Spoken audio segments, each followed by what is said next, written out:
ఒక false information ని ప్రజల్లోకి పంపించేటువంటి ఓ ప్రయత్నం చేస్తా ఉన్నారు. ఈ విషయంలో పార్లమెంటరీ స్టాండింగ్ కమిటీ ఏం చెప్పింది, దాని యొక్క వాస్తవాలు ఏంటనేది ప్రజల దృష్టికి తీసుకువెళ్దామని చెప్పేసి ఈ ప్రెస్ కాన్ఫరెన్స్ ఏర్పాటు చేయడం జరుగుతా ఉంది. వాస్తవాల్లోకి వెళ్తే అసలు ఏంటి ఈ పార్లమెంటరీ స్టాండింగ్ కమిటీ? ఈ కమిటీ వచ్చేసి కొన్ని అబ్జర్వేషన్స్, కొన్ని రికమెండేషన్స్ దీని యొక్క 157th రిపోర్ట్ లో క్వాలిటీ ఆన్ మెడికల్ ఎడ్యుకేషన్ అనే దాని మీద ఒక రిపోర్ట్ అనేది ఇవ్వడం జరిగింది. దీనికి సంబంధించినటువంటి రిపోర్ట్. ఈ రిపోర్ట్ ని తరోగా గోత్రు అయిన తర్వాత దీంట్లో ఉన్నటువంటి అబ్జర్వేషన్స్, అంటే ఈ కమిటీ మెడికల్ ఎడ్యుకేషన్ ని ఎంకరేజ్ చేసి దీన్ని పెంపొందించాలి, దీంట్లో ఉన్నటువంటి ఇంబ్యాలెన్సెస్ గురించి దీంట్లో ప్రస్తావించడం జరిగింది. ఇందులో ఈ కమిటీ ఏమంటుందంటే ఇంబ్యాలెన్సెస్ గురించి, the committee notes with concern the fact that there is uneven distribution of medical seats across the country, as some states have a high concentration of medical seats while some are severely lacking against the national average of 75 MBBS seats per million population. The committee observes that Karnataka, Telangana and Tamil Nadu have approximately 150 MBBS seats per million, and Puducherry has close to 2000 or even more MBBS seats for a population of just about 1 million, while some other states have less than 50 seats per million population. Bihar has only 21 seats per million. The committee therefore strongly recommends that the NMC must come forward with guidelines for establishing new medical colleges in states where there are fewer than 100 MBBS seats per million population. అంటే ఈ committee ఏం చెప్తుందంటే, దేశంలో ఈ MBBS సీట్ల విషయానికి వస్తే అన్ని చోట్ల కూడా ఒక్కొక్క స్టేట్ లో మనం గనక చూసుకున్నట్టయితే అసమానతలు ఉన్నాయి, అంటే ఇంబ్యాలెన్సెస్ ఉన్నాయి. ఒక స్టాండర్డ్ గా, యునిక్ గా, ఈవెన్ గా లేవు, యూనిఫార్మిటీ అనేది లేదు. కాబట్టి ఈ యూనిఫార్మిటీని తీసుకురావాలంటే నేషనల్ యావరేజ్ ఏమంటుంది? నేషనల్ యావరేజ్ అంటుంది ఏంటంటే ఒక 10 లక్షల జనాభాకి ఒక 75 ఎంబీబీఎస్ సీట్లు అనేది నేషనల్ యావరేజ్ చెప్తా ఉంది.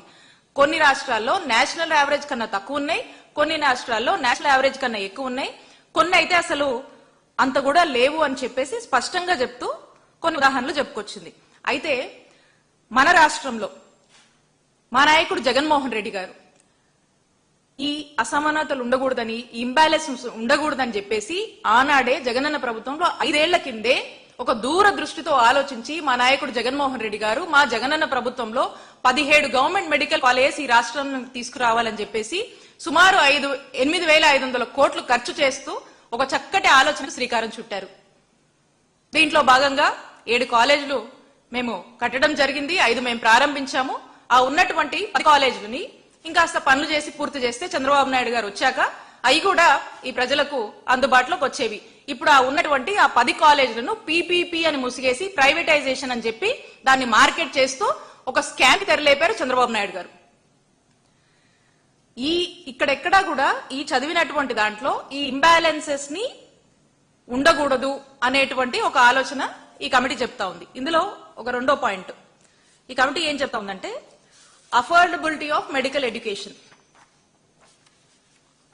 ఈ అఫోర్డబిలిటీ ఆఫ్ మెడికల్ ఎడ్యుకేషన్ గురించి, the affordability of medical education in the country continues to a matter of concern for the committee due to huge cost of medical education that ranges between 60 lakhs to rupees 1 crore or even more, as if there is no takers for the poor guardian to get their offsprings admitted in the medical colleges. The committee endorses that the government may apply the fee structure to 50% of the seats in private medical colleges, and the state government fee may be levied to this 50% of MBBS seats, while the other 50% to be decided in consultation with the fee regulatory committee of each of the states.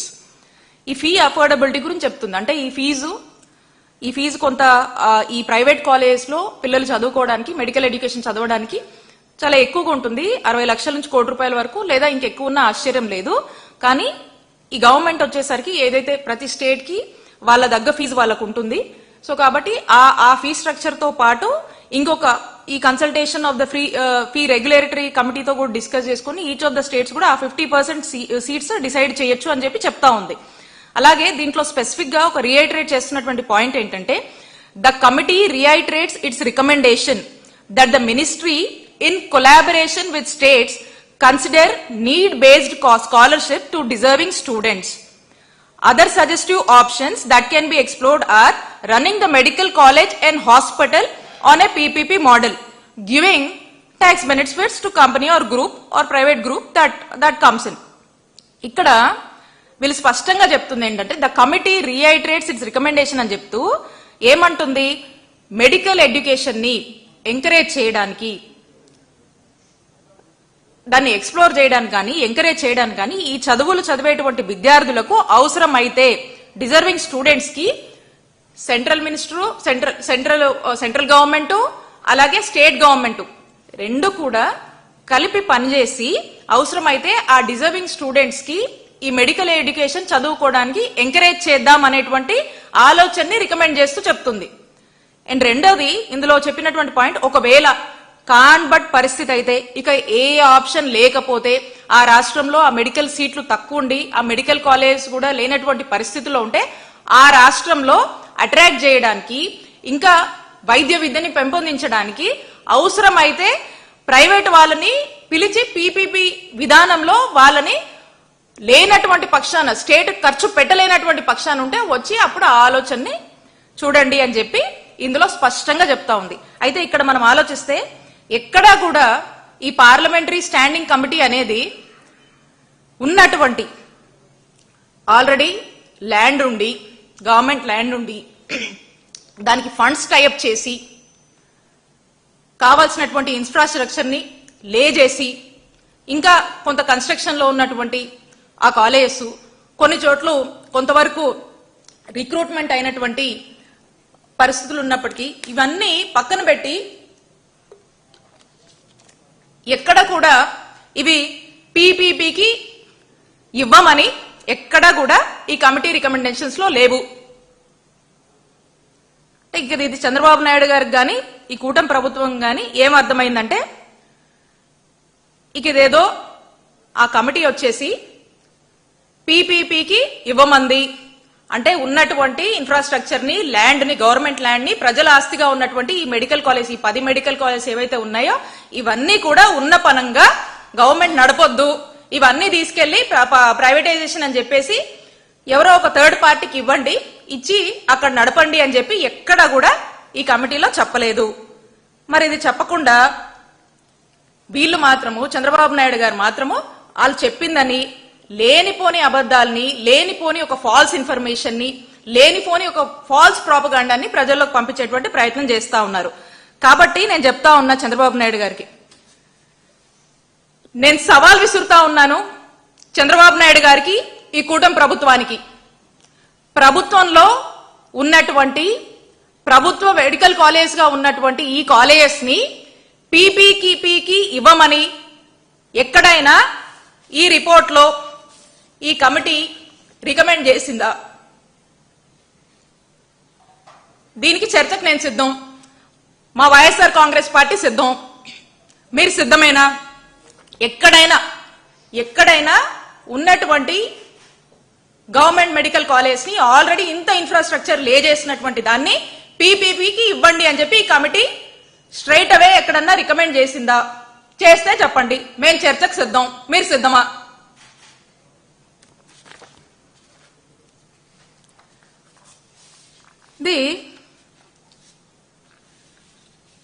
వీళ్ళు run చేయాల్సినటువంటి అవసరము లేదని వీళ్ళు వచ్చిన దగ్గర నుంచి చూస్తా ఉన్నాం. చంద్రబాబు నాయుడు గారు వాళ్ళ అధికారంలోకి వచ్చిన దగ్గర నుంచి కూడా ఈ మెడికల్ కాలేజ్ విషయంలో ఓ స్టాండ్ తీసుకున్నారు.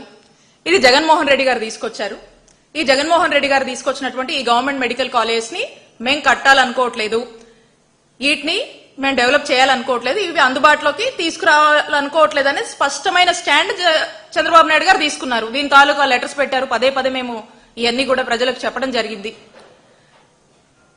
స్టార్టింగ్ నుంచి కూడా ప్రైవేటైజేషనే వాళ్ళ యొక్క ఇంటెన్షన్ గా, ప్రైవేటైజేషనే ఒక విధానము ఒక ఐడియాలజీగా పెట్టుకొని దాని తగ్గట్టు అడుగులేస్తా ఉన్నారు. ఈ రోజున డిసెంబర్ 11న ఈ కమిటీ రికమెండేషన్ ఇచ్చింది. ఏమని? మెడికల్ ఎడ్యుకేషన్ ని ఇంప్రూవ్ చేయాలనే వీళ్ళ రికమెండేషన్ ఇచ్చారు. ఈ మెడికల్ ఎడ్యుకేషన్ ఇంప్రూవ్ చేయాలని వాళ్ళు చెప్తుంటే, ఇంబ్యాలెన్సెస్ పోవాలని వాళ్ళు చెప్తా ఉంటే, లేదు లేదు పీపీపీకే ఇవ్వమని చెప్తుంది, ఇదిగోండి నేను అప్పుడే ఆలోచించాను అని చంద్రబాబు నాయుడు గారు, నేను అప్పుడే ఆలోచించి ఇదే చేస్తున్నానని చంద్రబాబు నాయుడు చెప్తా ఉన్నారు. చంద్రబాబు నాయుడు గారికి పేదల ఆరోగ్యం మీద చిత్తశుద్ధి లేదు కాబట్టి, ఇలాంటి వంకలతో సాకులతో ఈయన చేయట్లేదు కాబట్టి, అక్కడ ఎంకరేజ్ చేస్తూ చెప్పినటువంటి ఆ కమిటీ చెప్పినటువంటి విషయాల్ని ఇక్కడ తప్పుదోవ పట్టించేటువంటి ప్రయత్నం చేస్తా ఉన్నారు. ఇది ఒక స్కాము. ఇదొక స్కామ్. ఏంటి? ఈ మెడికల్ కాలేజ్ ని ప్రైవేటైజేషన్ అని చెప్పేసి ప్రైవేట్ వాళ్ళకి అమ్ముకోవడం ఒక స్కాము.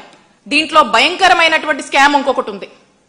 అదేంటంటే మనం చూస్తా ఉన్నాం, చంద్రబాబు నాయుడు గారు చెప్తా ఉన్నారు, ఇవన్నీ ఈ మెడికల్ కాలేజ్ అంట ఈ ప్రైవేటీకరణ చేసి మళ్ళీ దీంట్లో ప్రైవేట్ వారి బొమ్మ మాత్రమే ఉంటుంది, చిన్నది ఉంటుంది, కానీ మొత్తం అజమాయిషి మనదే.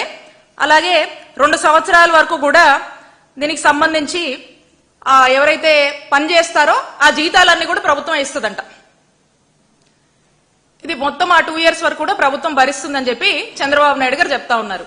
అంటే ఇక్కడ ఒక్కసారి ఆలోచిద్దాము, ఒక మెడికల్ కాలేజ్ రన్ చేయాలంటే అక్కడ దాదాపు మనకు ఒక 500 నుంచి 600 మంది సిబ్బంది అవసరం అవుతారు. డాక్టర్స్ కావచ్చు, పారామెడికల్ స్టాఫ్ కావచ్చు, అలా అన్ని రకాల వాళ్ళు మనం తీసుకుంటే 5 నుంచి 600 మంది అవసరం అవుతారు. వీళ్లకు ప్రతి నెల వీళ్ళకు జీతాలే మనకి 6 నుంచి 7 కోట్లు అవుతాయి ప్రతి నెలకి. ఇక ఇవి సంవత్సరానికి వచ్చేసరికి 70 నుంచి 80 కోట్లు సంవత్సరానికి దీని మీద మనకు ఖర్చు అవుతా ఉంటది. మనం ఇక 2 ఏళ్లకు గనక చూసుకుంటే సుమారు 150 కోట్ల వరకు కూడా ఒక కాలేజ్ మీదే అవుతా ఉంటది. అంటే ఒక్కసారి ఆలోచన చేయండి, ఇక ఒక్క కాలేజ్ పరిస్థితే ఇలా ఉంటే 10 కాలేజీలకు ఎంత అవుతుందో ఒకసారి ప్రజలు ఆలోచించాలి. దీన్నంట చంద్రబాబు నాయుడు గారు ప్రభుత్వమే దీని మీద ఖర్చు చేస్తారంట, వాళ్ళేమో ప్రైవేటైజేషన్ కి తీసుకుంటారంట, ల్యాండ్ మందే, మళ్ళీ ఎంత ఎకరానికి 100 రూపాయల చొప్పున 66 ఏళ్లకు లీజుకి ఇస్తా ఉన్నారు. ఇన్ఫ్రాస్ట్రక్చర్ లే చేశాము, ప్రైమ్ ల్యాండ్, కొంత డెవలప్మెంట్ మనం చేస్తున్నాము. మరి ఈరోజు ఇవన్నీ కూడా ఉన్న పనంగా ప్రైవేట్ వాళ్ళకి అప్పజెప్పి మనమే జీతాలు ఇవ్వాలంట. అంటే ఒకసారి అర్థం చేసుకోండి, ఒక చేతో ఇటు మనం ఇస్తూ ఇంకో చేతో మనం ఇటు తీసుకుంటున్నాం.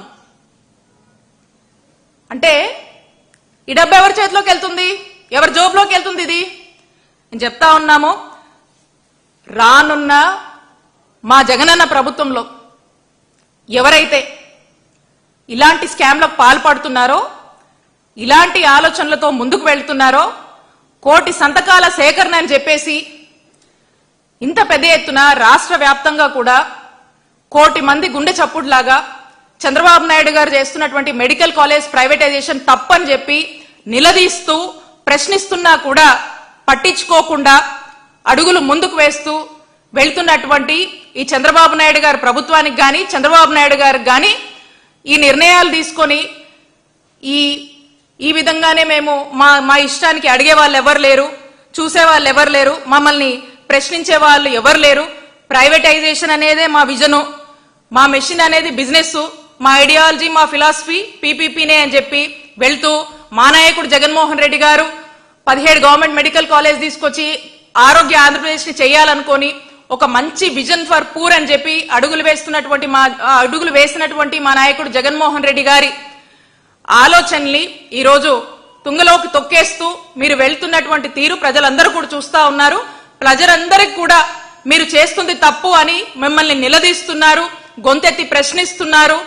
అన్ని చోట్ల కూడా ఎక్కడ అవకాశం ఉన్నా కూడా ప్రజలు చంద్రబాబు నాయుడు గారి ప్రభుత్వాన్ని చీగొడుతున్నారని తెలియజేసుకుంటూ ఈ స్కామ్ కి, ఈ 2 రకాల స్కామ్స్ కి, ఈ ప్రైవేటైజేషన్ అనే పేరుతో మీరు చేస్తున్నటువంటి స్కామ్ కి అడ్డగోలుగా మీరు ఈ రోజున మీ యొక్క వ్యాపారం కోసము మీరు అడ్డగోలుగా దోసుకుంటున్నటువంటి ఈ అన్నిటి మీద కూడా దీంట్లో ఎవరెవరైతే ఉంటారో వాళ్ళ మీద ఖచ్చితంగా ఎంక్వైరీ ఉంటుంది. అవసరమైతే మా వైఎస్ఆర్ కాంగ్రెస్ పార్టీ ప్రభుత్వం అధికారంలోకి వచ్చాక మిమ్మల్ని జైళ్లకు కూడా పంపిస్తామని హెచ్చరిస్తున్నాం.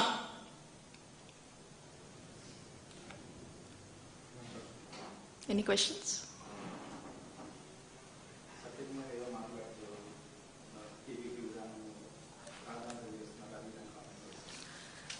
కోటి మంది ప్రజలు సంతకాలు పెట్టి మేము కోటి సంతకాల సేకరణ అని చంద్రబాబు నాయుడు గారు మెడికల్ కాలేజ్ ప్రైవేటైజేషన్ అని అన్నాక వైఎస్ఆర్ కాంగ్రెస్ పార్టీ పెద్ద ఎత్తున ప్రజా ఉద్యమం చేపట్టింది. దాంట్లో భాగంగా కోటి సంతకాల సేకరణ అని పిలుపునిస్తే కోటికి పైగా సంతకాలు వచ్చాయి. చాలా ట్రాన్స్పరెంట్ గా వైఎస్ఆర్ కాంగ్రెస్ పార్టీ అన్ని చోట్ల రాష్ట్ర వ్యాప్తంగా కూడా చేపట్టింది. పెద్ద ఎత్తున కూడా ప్రజల నుంచి మద్దతు వచ్చింది. చంద్రబాబు నాయుడు గారు చేస్తుంది తప్పని చెప్పి పదే పదే ప్రజల యొక్క గొంతుని ఈ ప్రభుత్వానికి వినిపిస్తుంది. అయినా కూడా పట్టించుకోకుండా చంద్రబాబు నాయుడు గారు అడుగులు వేస్తా ఉన్నారు. ఇక ఆయన చెప్పిందే చేయాలి, వాళ్ళు అనుకుందే నెరవేర్చాలి. కాబట్టి ఇప్పుడు కూడా చూసాము, అక్కడ ఉన్నటువంటి పార్లమెంటరీ స్టాండింగ్ కమిటీ చెప్పింది ఒకటి, లేనిపోని ఇది వాళ్ళకు అనుకూలమైనటువంటి విధంగా వాళ్ళు చెప్పినట్టు ఈ రోజు మాటల్లో వీళ్ళకు అనుకూలంగా మార్చేసుకుంటూ ఏ విధంగా వీళ్ళు ఒక ఫాల్స్ ప్రాపగండా చేస్తున్నారు. వీళ్ళు PPP privatisation of medical college అనుకున్నారు. ఇక అదే కరెక్ట్, అదే ప్రజల మీద రబ్ చేయడానికి చేస్తున్నటువంటి మాటలుగా మనం చూడాల్సినటువంటి అవసరం ఉంది. వాస్తవాలు ప్రజలు గమనిస్తున్నారు. రియాలిటీ దగ్గరలో ప్రజలన్నీ కూడా చూస్తున్నారు, ఆలోచిస్తున్నారు. ఈ కోటి సంతకాల్లో కూడా వాళ్ళు భాగమయ్యారు. కాబట్టి ఖచ్చితంగా రానున్న రోజుల్లో ప్రజలే వాళ్లకు బుద్ధి చెప్తారని తెలియజేసుకుంటున్నాం.